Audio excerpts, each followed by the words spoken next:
മുതലാളിത്തത്തിന്റെ അധികാരങ്ങളുടെ അമരസ്ഥാനത്തിരിക്കുന്നവരുടെ വിചാരം തങ്ങളുടെ സിംഹാസനങ്ങൾ എത്രയോ ഉന്നതമാണെന്നാണ്. അല്ലാഹുവിന്റെ സിംഹാസനമല്ലാതെ ഈ ലോകത്തേത് സിംഹാസനത്തിനാണ് നിലനിൽപ്പുള്ളത്?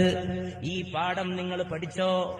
പാവം മനുഷ്യരെ മാനം കെടുത്തുന്നവരാരോ അവരൊക്കെ മാനം കെടേണ്ടവരാണ്. ഇന്നല്ലെങ്കിൽ നാളെ അപമാനത്തിലേക്ക്, അവർ അധപ്പതനത്തിലേക്ക് കൂപ്പുകുത്തേണ്ടവരാണ്. മാനം മര്യാദക്ക് ജീവിക്കുന്ന രാജ്യങ്ങളെ ചെന്ന് തകർക്കുകയും ആ രാജ്യങ്ങളുടെ ഭരണാധികാരിയെ മാനം കെടുത്തുകയും അവിടുത്തെ പാവപ്പെട്ടവന്റെ നെഞ്ചത്ത് കയറി അവന്റെ മുഖത്ത് തുപ്പുകയും ചെയ്യുന്ന ഏകാധിപതി ഇന്നല്ലെങ്കിൽ നാളെ പാഠം പഠിക്കേണ്ടതാണ്.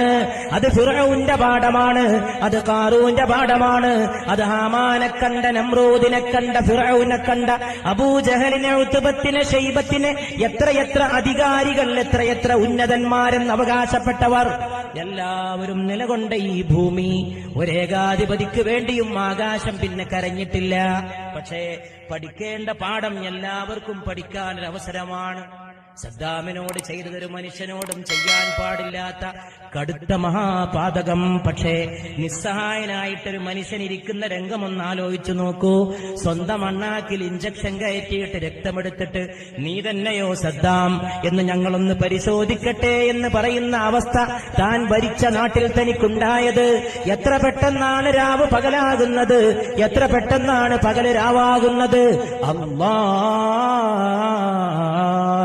അല്ലാഹുവിന്റെ ആധിപത്യമാണ്. അങ്ങനെ ഈ ലോകത്ത് മർദ്ദിതരും പാവപ്പെട്ടവരും കഷ്ടപ്പെടുമ്പോൾ മർദ്ദിതർക്ക് നീതി കൊടുക്കുന്ന ഒരു തമ്പുരാൻ. ഇന്നല്ലെങ്കിൽ നാളെ ഒരു നീതി ഈ ലോകത്ത് നിർവഹിക്കപ്പെടും. അതിൽ യാതൊരുവിധ സംശയത്തിനും അവകാശമില്ല. ഏകാധിപത്യങ്ങൾ തകരും, ഏകധ്രുവാധിപത്യങ്ങളും തകരും, ഏകധ്രുവാധിപത്യത്തിന്റെ സാമ്രാജ്യത്വങ്ങളും തകരും. ഒരു സാമ്രാജ്യത്വത്തിനും ഈ ലോകത്ത് നിലനിൽപ്പില്ല. ഏറ്റവും വലിയ ആഭ്യന്തര സംഘർഷത്തിലേക്ക് പോവുക ഈ അധിനിവേശം നടത്തിയ ആളുകളാണ്. അവരുടെ സംഘർഷത്തിന്റെ ദിനങ്ങളാണ്.